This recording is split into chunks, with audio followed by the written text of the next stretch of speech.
Hey, Jan, thank you for coming in to do this dialogue with me today. I mean, you have an amazing background as a researcher, a lecturer, including in applied linguistics and cybernetics and things like that, and speech technology, Mhm. and also working as a chief scientist with different ventures and the startup area.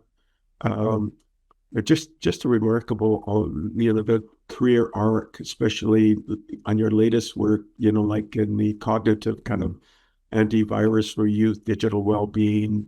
Mhm. Mhm. And you were introduced by a good young friend of mine who I met at Futureport, who I believe he should be finishing his sophomore year now, I think, Mhm. in his Mhm. third year at Stanford. So thank you again for coming in. Hello, Stephen. Thank you for having me here. It's an honor. So, Jan, the first question is you have this remarkable career. You're just an outstanding researcher, outstanding contributor, but also being able to translate that research into application. And that's a big divide. A lot of people can't do that. Mhm. And you're Mhm. one of the rare people that can do that as well.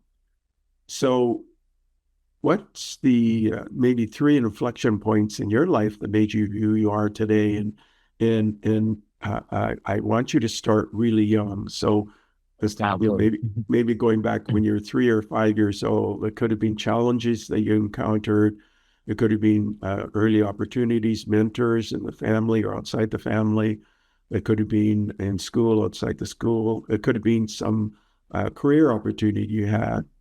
Um, Okay. Okay. but Yeah. it's, yeah, so very broad. Sometimes when I ask that question, keep people say, "Well, I went to Harvard and then I became a Mhm. professor or Mhm. something like that, or I went to university in the Czech area or Mhm. in Mhm. Germany, and then I got my PhD and I did this Mhm. or something." No, I want you to go earlier. So Okay. Yeah. So earlier, I mean, maybe I was 11 and I got my first 8-bit computer. I got Atari 800 XL from my parents, and in that moment, I realized that this is what I want to do. Like I was 11 years old and I was just able to create something from nothing just by pure language. Like this is like, great achievement. It's like it gives you so much dopamine that you can, it's like Hephaestus, like the Greek god of, artifacts and,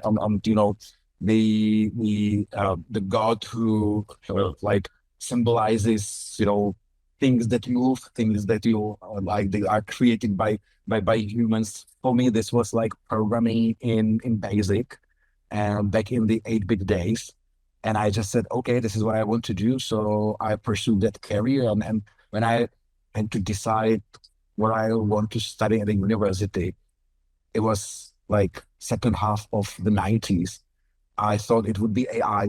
So I'm like AI since 11 years old.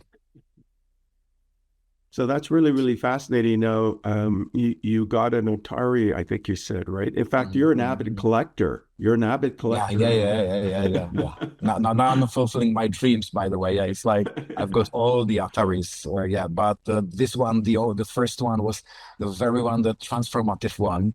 And indeed, I then got to, science fiction and everything. And for me, like the combination of language and AI was the key. And I actually wanted to study AI back in like 98, something like this.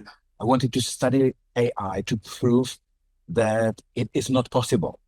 Like, because, I was 18 years old and I was like, I thought there's something to human mind that cannot be replicated by machine.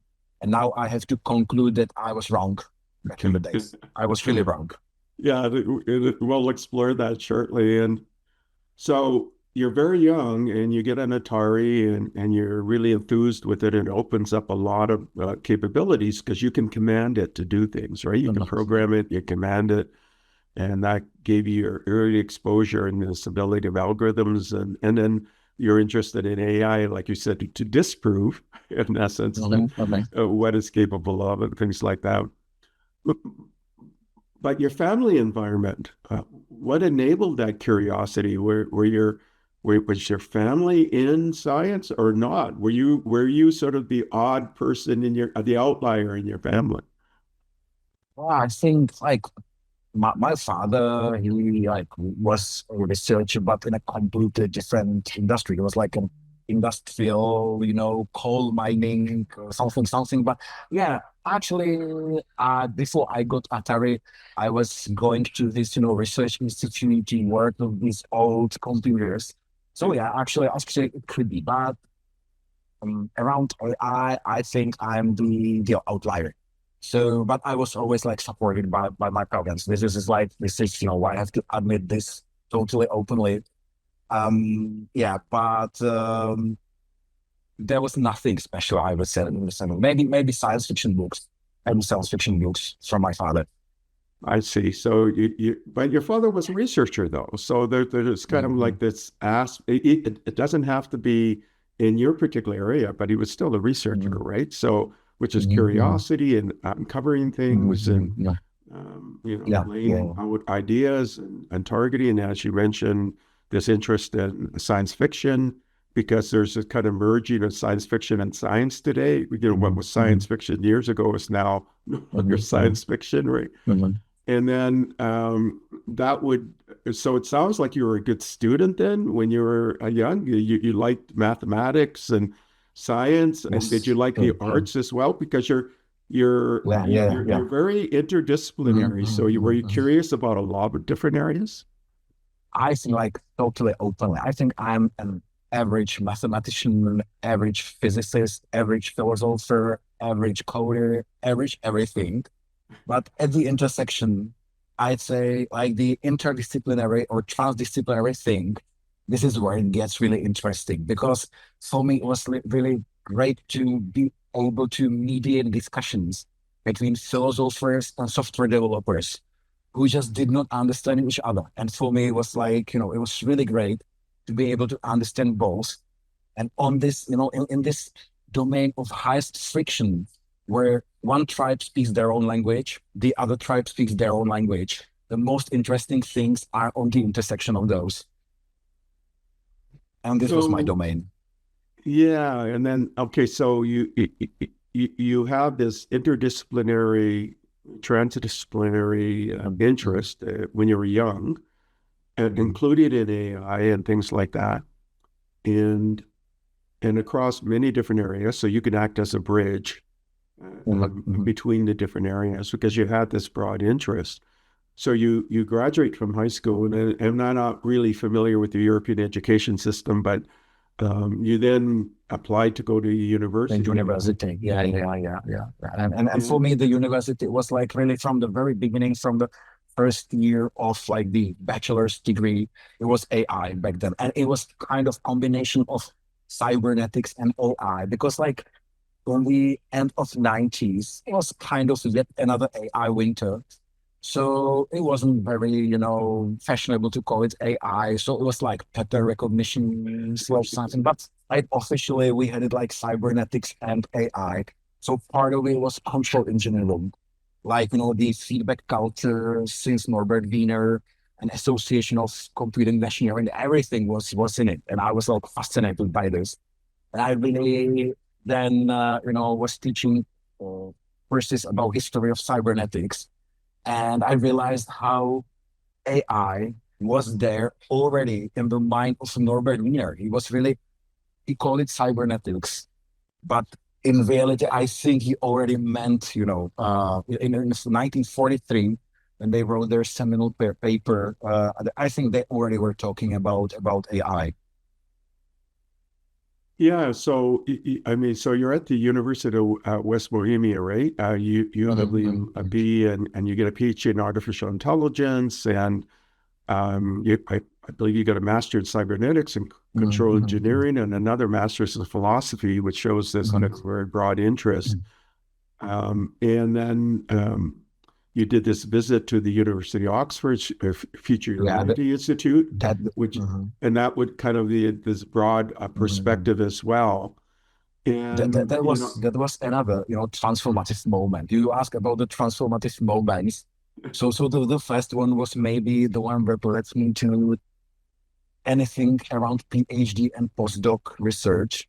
And so I was like doing this, kind of mid-level European university style research.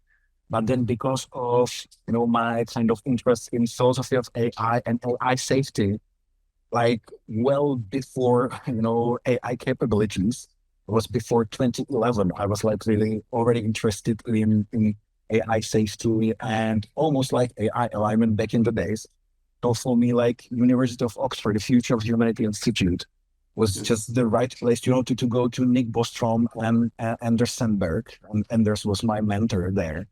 And for me, that was like really totally eye-opening. I mean, those guys there, they really saw already back in 2011, this is where I was there. They really saw what is really now here in these days, and for me, it was like fascinating 15 years ago.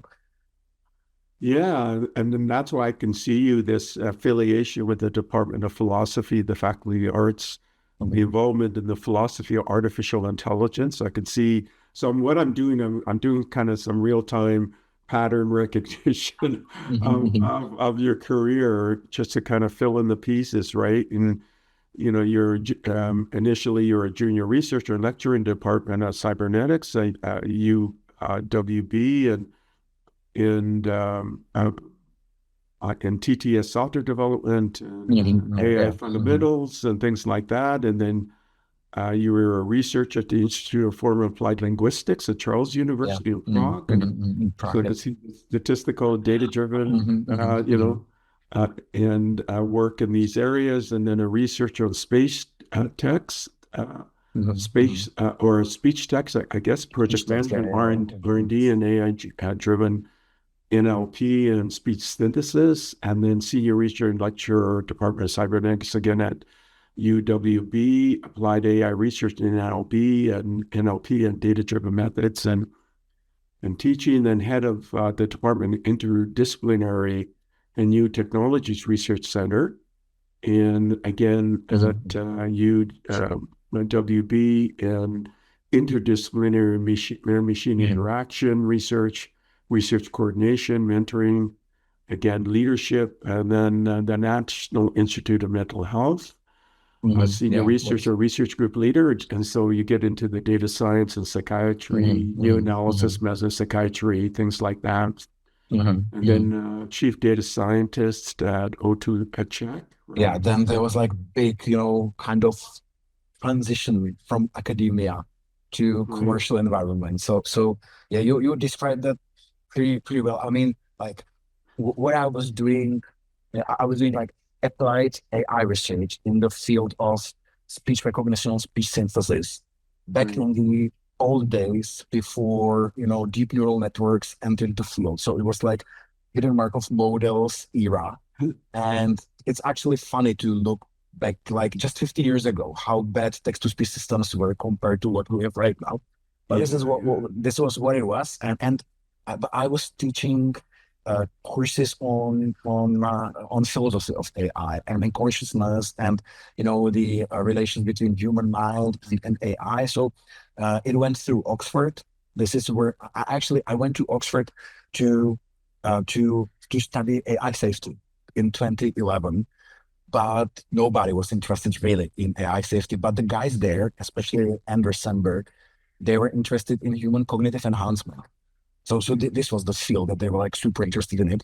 So I came back and I just said, okay, let's connect my research in speech synthesis, speech recognition with some kind of more like biotech oriented things. And let's work on, for example, on speech prosthesis for people after total laryngectomy, or back in, it was 2014 to work on research of effects of wearing smart glasses on human brain, these kind of really cognitive enhancement things 10 years, 12 years ago with the technology back then. And it was really good. But honestly, the thing that you see in Oxford in such a like growth university, you just cannot replicate them in a small Central European university. It was just not possible. You cannot make a real impact from a Central European university. I have to openly admit it. So then I said, okay, what next? So let's just start over and go somewhere else. That somewhere else was just, a biggest telco here in the region, where I became like a chief data scientist. And suddenly, you have much better opportunity to make real life impact because now you're working with big data of like millions and millions of customers with telco. And this is something that you cannot touch at a university. So for me, this was a big difference. Right. Yeah, because you got all the underpinnings in academia and doing research and very interdisciplinary, right? And then, but typically in academia, you're still limited. You're limited in the amount of funding and things like that that you have. But when you work for a telco, there's a lot of funding capability anyways, which I guess then really accentuates your ability to build and lead in data science and data privacy and GDPR, of course, because the timing is right, right? And ethical big data use. I mean, all of these things become a center point. And so I didn't know that O2 is a telco. Yeah, it is. Yeah, it is a telco. Like originally, O2 was a like UK telco, but then the brand was kind of acquired by Spanish Telefonica. So for some time, O2 was a kind of sub-brand of Telefonica across multiple countries. Then it split again, but like unimportant details. But it's like a big telco with multiple business units here in different countries. And it was 2015. It was the era of big data and Hadoop and Spark and all these Right. technologies and differential privacy. Like, Microsoft and Apple introduced like differential privacy things. And for me, it was like really great to be able to apply this. You're, for example, working on credit scoring models, like machine learning based credit scoring models on telco data. And it was like really so good to do it really properly, ethically, to measure mathematical fairness and to be able to do it at scale in telcos. And as a hobby, I still kept my tiny university appointment in philosophy. And in the moment where you don't have to make money by doing, academic research, it's very liberating. When it is just a hobby, it's super great. So you are in a corporation, you make money in a corporation, you have impacts in a corporation, and then you teach students. You have like, your master's students, and so far I really enjoy that. And it's until these days, actually. Even though I'm not anymore in corporations, I'm now an old startupist. Yeah, I mean, that was from, looks like from July 2015 to June 2022 as chief data scientist O2. And then at the same time, though, in October 2016 to December 2019, you were also consulting for the National Institute of Mental Health in Prague on big data, data science, machine learning, psychiatric research. So that kind of ties back from what you were doing before. And again, while you were there at the telco, you were doing from January 2018 to June 2000, chief science officer at an AI startup incubator. So that's where you started to get more into this, and doing AI R&D strategy, decision-making, development consulting. And then, but you're still working at the telco, and then July 2019 to June 2022, director of the AI Center, founder, director of Data Clear AI, established and led the AI Center of Excellence, expanded AI projects beyond telco. So that's now you're starting to transition, right?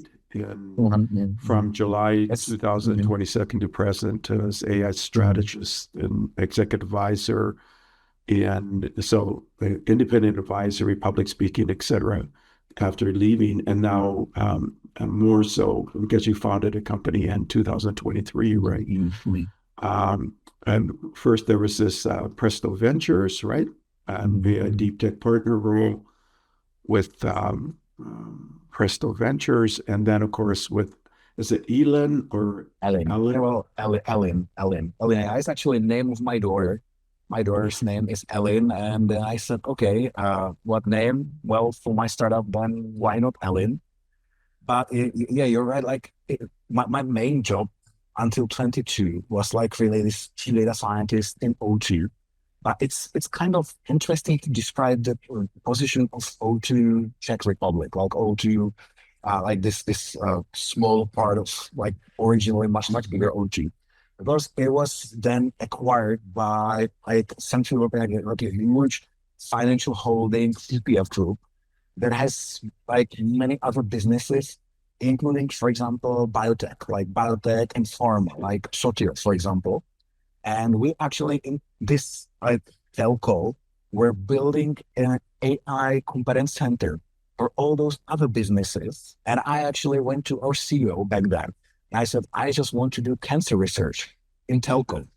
So it was 2019 where we did like a very interesting project for Sotil. Sotil is developing immunotherapy for prostate cancer and breast cancer. And it was before large language models. We just took the algorithm called word2vec.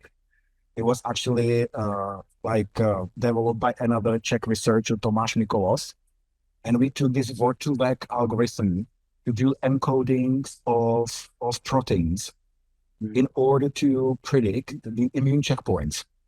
And this was done by a telco data science team. So it was like super cool that, you're not limited just to, upsell customers, whatever, one more mobile service. You can use this, like 40 top data scientists. You can use them to really move the needle in other fields, like doing virtual encodings of proteins. And yeah, so this was like super interesting. And still, I was somehow in touch with the back then kind of very small startup space. Like if you imagine like AI startup space in 2017, 2018 in Europe, it wasn't like much big domain, but it was already interesting for me to really see how VC ecosystem works. And it looked like it could be the missing piece. I was originally in academia, then in corporations, and now the missing piece was like really the startup environment. So in 22, I just had to kind of get enough courage to leave, this nice director, top manager, corporate environment, and from scratch, start a new startup with this kind of very complicated product that in 22 was like very unexpected, like cognitive defense against social media. Now I think like these days, everybody feels this is something that is going to be needed. But this was not the case 4 years ago. But we thought this is super important and someone's gotta do it. So a friend of mine, like director of National Institute of Mental Health, Professor Jiří Horáček, like top neuroscientist, we just took together and said, okay, we need to create something that Francis Fukuyama calls middleware, like a layer that can kind of enhance our kind of hunter-gatherer cognition that was developed for the world 10,000 years old and enhance it for the new future of, digital ecosystem, digital platforms, digital world. And for me, this was like, it clicked together. It was like cognitive enhancement from Andersenberg in Oxford back 2011, all these other things. And suddenly, this is it. This is the moment where we can put these things together and create a real piece of middleware that protects kids on social media. And but this is the moment that is happening right now. We're now, in this moment where we are really trying to, make this middleware really integrated in the ecosystem. Yeah, we are living science fiction, right? It's amazing what's occurred. In fact, if you were to go back as you did, pre 2015, 2011, what was happening at Oxford, that would the majority of people would say that was science fiction, right? Mhm, mhm, And mhm, and, mhm, and even if you went back, let's say to 2019 or 18, and you describe what we did, what we have today, people would say, mhm. "Well, no, that's science fiction." Yeah, Even yeah. even Jeff Hinton said Mhm, that mhm, when I mhm, interviewed mhm, Jeff Hinton, and he said he would not have forecast where we are today. mhm, He would have mhm, thought, mhm, so it's interesting the work. So let me go to a tangent for a minute because you're very interdisciplinary and you look at human cognition, you've explored different spaces and things like that. And because you went and visited Oxford in that early time, where the work was really profound concerning where we are today, right? And so, Penrose has been out there mhm, about mhm, consciousness and things like that. Do you think there's more acceptance? I mean, there was absolutely like zero acceptance, virtually zero acceptance, just a mhm, small fragment who'd mhm, accept his work on consciousness and orchestrated Orkor and things like that mhm, with him were offering.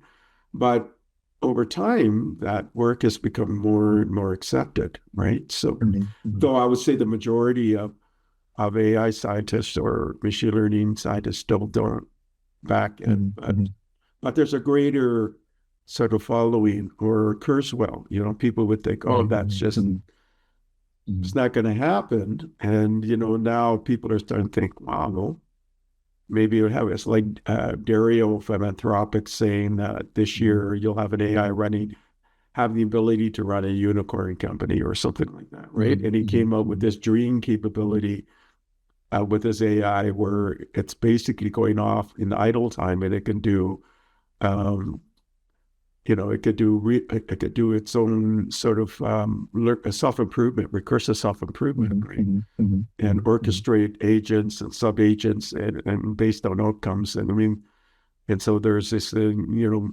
language about AGI. It's going to be like next mhm, year, or even mhm, mhm. elements of it this year, and things like that.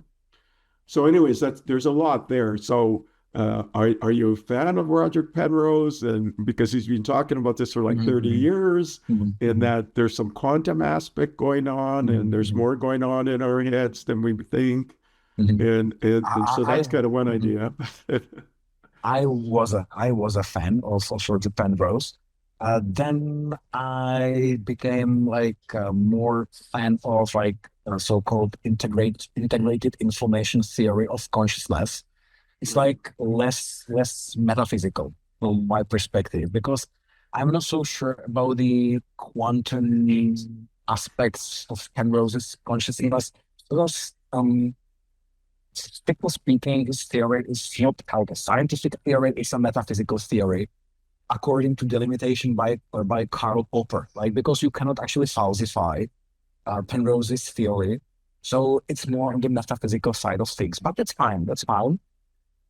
And you actually kind of um, describe two important things in that story, two the important aspects. One is capability, and the other one is consciousness, like AI capability and AI consciousness, and they're basically orthogonal. They don't have to go together. So we're much more now talking about AI capabilities. So when Sam Altman speaks about AI, they almost exclusively speak about AI capabilities, and no one actually dares to mention so-called C word as like F word, but for a cognitive scientist, which is consciousness, because it's very hard. Consciousness has one or two important properties, because the only person of whom you can safely say he is conscious is yourself or myself. I'm the only person of whom I can say that person is 100% conscious. And this is, by the way, the only thing I can with certainty say about myself, because all other things can be just the sensory, hallucinations. And I have actually no proof that you possess like this phenomenological consciousness. I actually assume that. And so this is like there is this epistemological barrier that I will never know if you really have the same quality of consciousness as I have. And if we look at our civilization, like just about 200 years, 300 years ago, we were able, we were so bad humans that we were able to discount other people's consciousness just by a different color of their skin. We were just able to, say that, for example, slaves, they don't have this level of consciousness because just a slight difference, superficial difference. And now look at machines, how different they are from us. So we will probably never, or I don't know, maybe not in our lifetimes, we will really admit that they technically might be conscious. But if they're conscious, we will probably never learn that. But we must be careful. And I like this about Anthropic because they really already know Dario Amodei and people around him, they don't mention C word too often because it's dangerous. You can just be expelled from the parties. But they kind of do things that could be good in the future when we as a society really decide that, for example, integrated information theory actually covers already the new generations of models that will be built there. So now for a typical large language model like Claude, whatever, 4.7, I would not say that it could be conscious because it's like a static, atemporal thing that just generates the most likely sequence of tokens as a continuation of an input token sequence. And there are missing a lot of pieces. For example, like recurrence, like your mind models the future of yourself, including the future states of your mind that include the future states of your mind that, so this kind of regression is always present in your mind. And it's an unconsciousness is a very temporal thing. It's an aspect of temporality. And large language models now are really atemporal thing. It's a atemporal computation. But if you look at the latest release by thinking machines, like Miyamurati's startup, it's like the most capable thinking model for real-time speech communication. So it has latency below 100 milliseconds. So the time aspect being introduced there is becoming very important. Like the model that permanently, kind of lives through the same time domain as you are in the moment, just makes you less prone to say it has no consciousness. I don't know if it has consciousness, probably not yet, but it's going very fast, very fast. But, Yeah, I mean, Dario definitely doesn't say it's zero. He is not saying it's zero possibility of consciousness. He's definitely not saying zero, right? And he's even hired somebody to talk daily to Claude, right? And basically like a peer, right? And you have Jeff Hinton going out there saying that they're subjective experience. These things have subjective experience. It's kind of like his code word for there's something more going on, right? And he says it's non-zero, right? In fact, he even gives probabilities of maybe actually gives probabilities of where it may even be harmful of 10, maybe 20% or something like that, like a pretty big number, right? So because he thinks there's more going on. But then this then applies things like insects. We used to think there's nothing going on in insects or in octopus or other life forms. We thought no, there's only one. This only exists in humans. Now there's more of a respect for other. What are your feelings about that? Other life forms? Do you think there's something more going on in bees and ants and insects and other? This is like this question has been here since the philosophy of mind was really established. The interesting part is that only now we have really functioning artifacts of which we can say, okay, this is like, okay, maybe 20 years ago, we were just fantasizing about AI that might or might not be conscious. Now it's almost an empirical issue. As for insects, this is like, or dog or rabbit or whatever, this illustrates how incapable we are.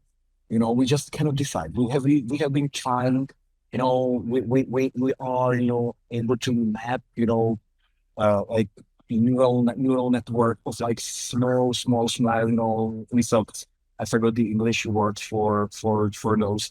Um, but we still don't see the consciousness because it is epistemologically invisible. So it's I look at my dog and he's sleeping and he's dreaming, and I see how he's just doing this with his legs and probably chasing somebody in his dreams. And I have no doubt that he has consciousness. If I look at my children, I have no doubt that they have consciousness. But the aspect of having no doubts is it's a module of my software that I'm running as Homo sapiens. So I don't know. It's just, part of our software that we are very easily attribute consciousness to something or somebody we like or love or is very similar to us, or we make some kind of attachments to them. And this way it could go to parasocial relationships with AI, which is, by the way, a very dangerous aspect now for teenagers, for young people like Gen Z and Gen Alpha, like creating parasocial relationships with KGPT style, agents or chatbots.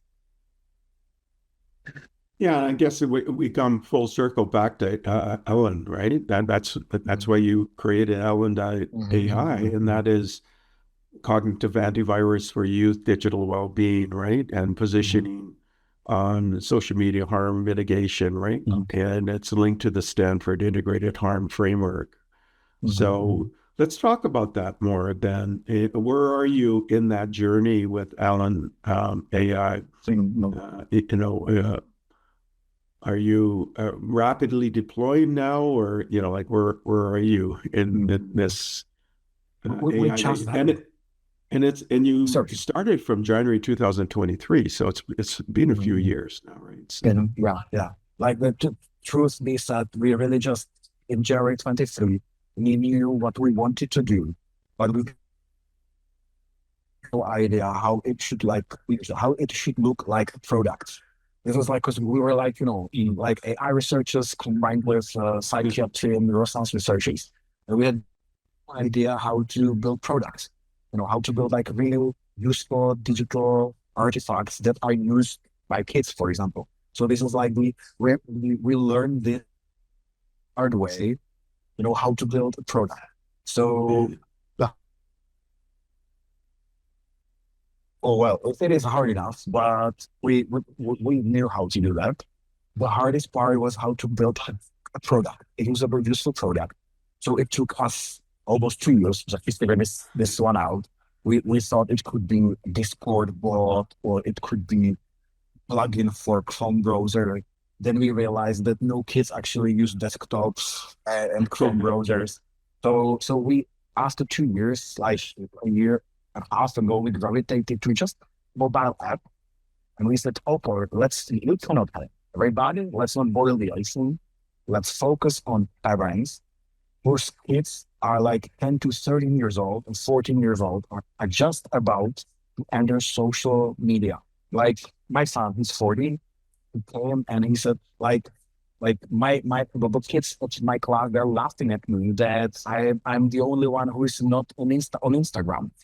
So what I can be as a parent, I mean, I just must know that how dangerous it is for kids to be on social media. There's growing evidence in literature, scientific literature and research, showing that like the decline of mental health of young people is very much associated with social media consumption, especially like Instagram and TikTok. So it leads to increase, like 500% increase of teenage girl self-harm in just last 10 years, or 300% increase of suicides. of girls, or psychiatric hospitalizations. 40% of teenagers suffer from depression. It's not like when I was 17 years old and I broke up with a girlfriend, so I was sad and in November.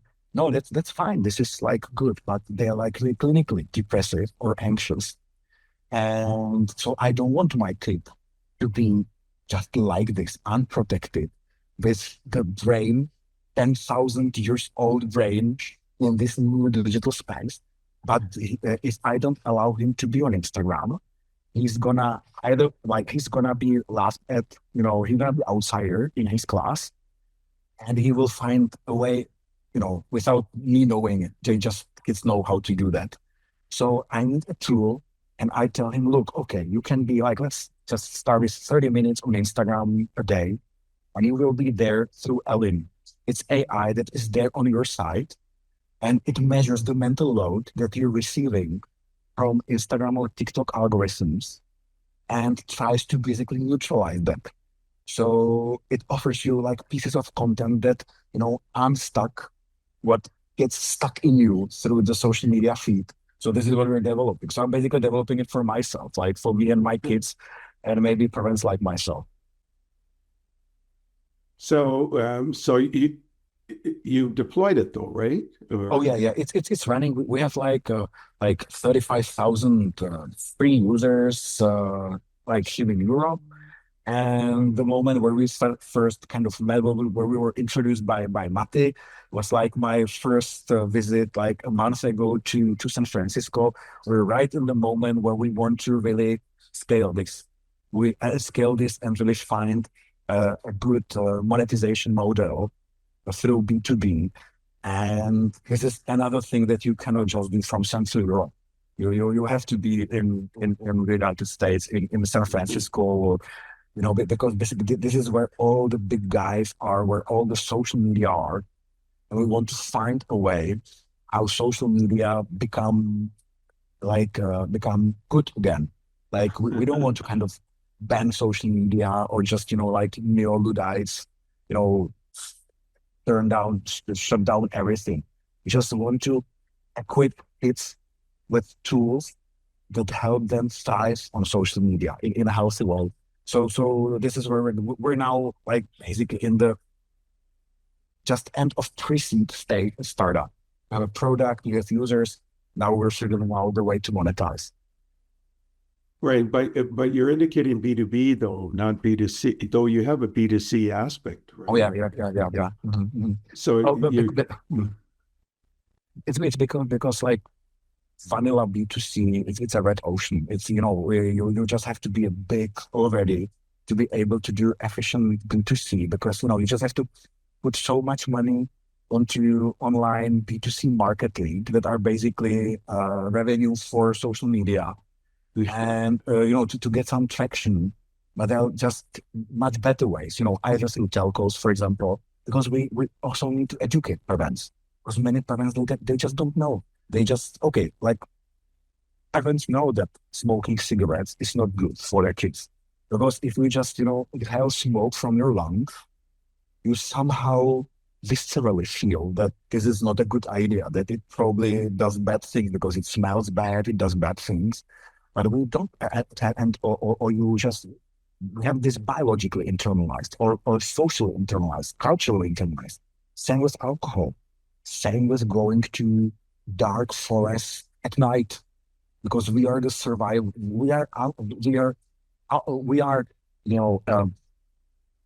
descendants of ancestors who were afraid enough, like Horum Silvarum, who were afraid enough to go to forests at night. And so they had offsprings, like long lineages of offsprings until us. But we have nothing like this encoded for social media. We just don't have this visceral feeling what it can cost you. So I'm not going to the forest, at night, because it's like it's I don't want to go there because there might be boogeyman or whatever. But we don't feel any boogeymans on social media. So parents just are not educated. So it's a hard job. But by the way, our biggest threat or the danger for us as a startup is that we were too early. Because just now it started. Now people started slow. And so B2B partnerships could be, for example, through banks or telcos or antivirus companies. Because they have this long tradition of being with the customers. Telcos, for example, how can they differentiate now? Because like everybody's got like unlimited data coverage everywhere.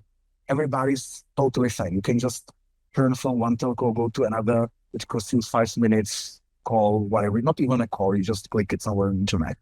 So the new kind of business domains of telcos and banks is like a complex, like digital protection of people, like anti-phishing, anti-scam, all these things. And we believe that cognitive protection is just an inevitable, essential part of that. Like now, cognitive, like regular antivirus on your computer. Like early 90s, you didn't care. With Windows XP, you started to care because if you had no whatever Avast or Norton back then, with the Windows XP, you plug it to internet. You had in 5 minutes, you had blue screen of death in the best scenario, and now you don't think about it. You just it's an organic part of the ecosystem things that antivirus already is there, either integrated on the operating system or somebody installed it for you there. And we think that cognitive antivirus is just, organic extension of this. So this is why we want to go there B2B. I mean, why not talk to Google or Microsoft or, because they have these huge platforms, right? And they have huge penetration into all markets. And Wow. have you talked to them at all, or? It's coming very soon. Yeah, this is. I mean, this is like a disclaimer. I know a program I know about. It's a typical European founder, European startup founder, especially like technology-oriented European startup founder. I know it's horrible. Everybody told me this in San Francisco, so I know that. We just build the product first and then go and try to sell it. It's the wrong way. We know that. We should start selling, anything and then build the product. So yeah, now I think we have a really good product and we're going to sell it. And really, you mentioned Google. My goal is to have this pre-installed on every Android device. Just like, it should be a part of the operating system. And I think it's really doable. And you're totally right that guys like Google are just the right support because if I'm me as a parent, who I would trust to protect my kids against TikTok or against Instagram or toxic parts of Instagram. Okay, maybe small startup or okay, why not? But most parents would just say, okay, I don't know then, but I would probably trust Google, maybe, or I would trust telco, or I would trust a bank. But Google is, I think, the role of Google would be a trusted partner for cognitive protection, against other social media. And I just think it's very important to have this market kind of very heterogeneous and multilateral, so that there is no, like, again, concentrated, behemoth with too much power in it. So you're now in Silicon Valley, right? You're in California and you're building critical, you're doing business development basically, right? Yeah. Now, right in this moment, I'm back in Prague because of my family, but I came like just a few weeks ago and I'm planning to go back to California this summer because this is the right way to build the startup and to build the business.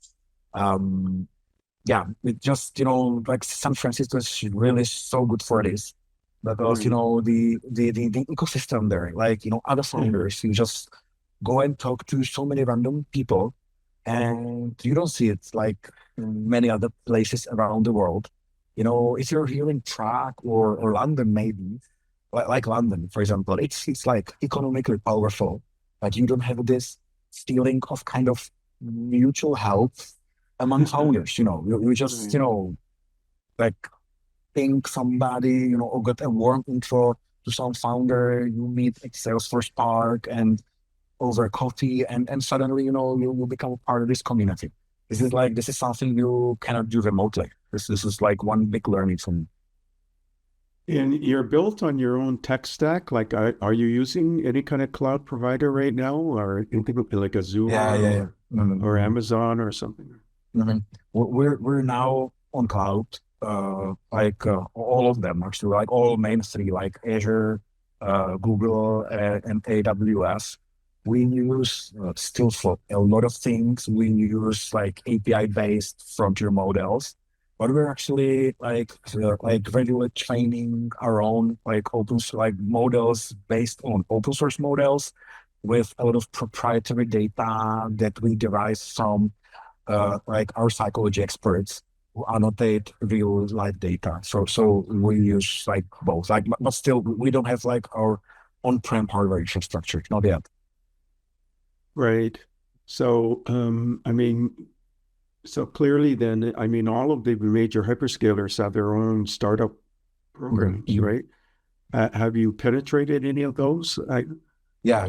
We were actually supported to some degree by all of them, and we're exploring like further progress because we were now in that position of like silent consumers of some tokens while building product. Now we need to really go to market and scale. So I think this is going to Right. be like a different story now. Yeah, it's interesting. So we're down to our last few minutes. Is there any topic that you want to discuss we haven't talked about? So that's one question. And then the closing question is, what recommendations you want to leave to the audience and questions you want to leave the audience? Still two points. I think we covered a lot of topics on a reasonable level of detail. I could dive into any of them, but it would be too much. I have to apologize for me diving maybe too much to the consciousness problem. So I think this is a very pretty like all we already covered. What I would recommend, well, I mean, I'm not going to recommend anything around AI because there are like so many AI experts all around the place that you know I I'm very much after Dunning-Kruger in effect in AI. So the more I know, the more I know less actually. So I just don't feel competent to advise anybody anything on AI. I would just maybe recommend all parents with their kids to so that they try to postpone smartphones and social media for their kids, as much as it is technically possible until like 15, 16 years old. Like so that just everybody should really pay close attention to social media and parasocial relationships of with AI agents. This is my big recommendation to everybody. Just really focus on that and be responsible with your kids. And the question I would, you mean like question that I would like to ask or? Yeah, a question you want to leave the audience, a question you want the audience to ponder. Oh, mm, well, how is it with the consciousness? I think the consciousness question everybody should be thinking about ponder about consciousness. Is it in Claude? What would it have to take for Claude to be conscious? So these are the questions that people should be asking. Yeah, like Dario and his team are doing right now.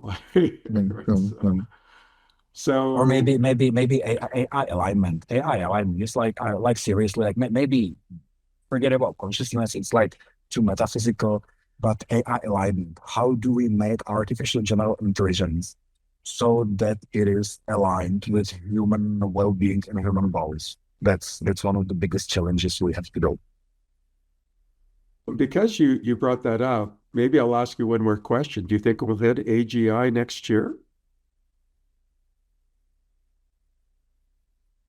My estimate is 30%. 30% next year, 55% in 28, 70% by 2030. I mean, all of them say it's going to happen, pretty much, right? I would say the majority of the top leaders anyway say it's going to happen. Then it's just a matter of when, right? So I think it's a I mean AGI term. I remember days when Ben Goertzel actually coined the term AGI. You know, that's true. Ben Goertzel, with the funny head, yeah. He actually was not originally the inventor of the term AGI, but he really brought it up to the sunlight, and he was AGI long before he was sexy. And now the term AGI is not very useful anymore. It's a complicated, like emotionally loaded term, Right. almost a legal struggle between Microsoft and OpenAI, because part of their frenemy deal, because they're like more frenemies these days, is the achievement of AGI. For them, there's a lot of money in it to decide, now we have AGI. So I guess that next year, OpenAI lawyers will be claiming we have AGI, and Microsoft lawyers will be claiming it's not AGI. And the only one who will be interested are them, because, it makes a big difference in their relationship. And so we will see this next year. But I bet more on 28, 29. Yeah, and then going back to your, 2011, 12 academic visit to University of Oxford Future of Humanity Institute, and all of these things were being discussed then. Yeah, absolutely, absolutely. Yeah, this is very crazy. But we did not think it would be already in 25, 26, 27. It would be like 2050, maybe. What was the expectation? Yeah. Yeah, I know it's wild, right? Well, yeah, it is. So, Jan, thank you for coming in and sharing your and just remarkable career and insights with the audience. And you posed a lot of great questions, and you definitely have great insight because you've lived it, right, across all of the different modalities. So, thank you for coming in and sharing with my audience. And thank you so much, Steven, for having me. It was really a pleasure. Thank you for listening to the Brand Called You videocast and podcast, a platform that brings you knowledge, experience, and wisdom of hundreds of successful individuals from around the world. Do visit our website www.tbcy.in to watch and listen to the stories of many more individuals. You can also follow us on YouTube, Facebook, Instagram, and Twitter. Just search for the Brand Called You.